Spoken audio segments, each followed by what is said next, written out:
Hi, if you're here, you want to know how do you fix those IKEA wardrobes easily without spending a bomb. So if that's what you're here for, I'm going to explain everything now. Please like, subscribe and do all that stuff. Okay, so here is what the fitting should look like, but this is what it looked like under the weight of my wife's clothes. Now, the easiest way is just go to IKEA, buy a new rail, but obviously you'd waste the metal part, although you could probably claim under the guarantee.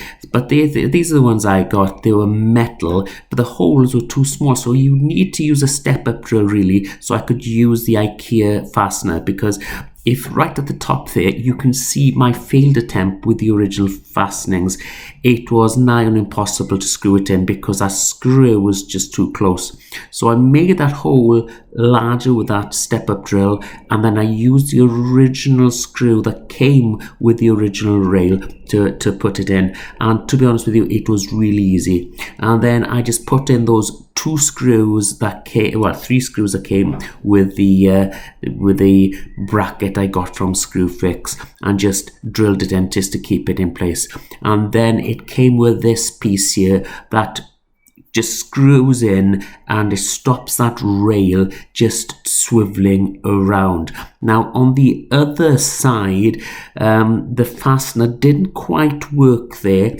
What I should have done probably is just fitted it the other way around so you didn't see that hole. But unfortunately, I was going to change it, but my wife got so excited she just wanted to put her clothes back in the cupboard really quickly. So a few things I would have done differently.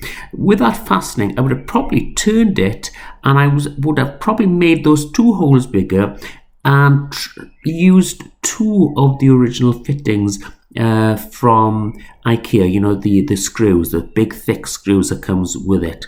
Now the only problem with doing that is I'm not sure if those lined up correctly. If they did match, that would be perfect. But the only other thing that happened would be, would it go about 20 or 15 millimeters to one side or the other.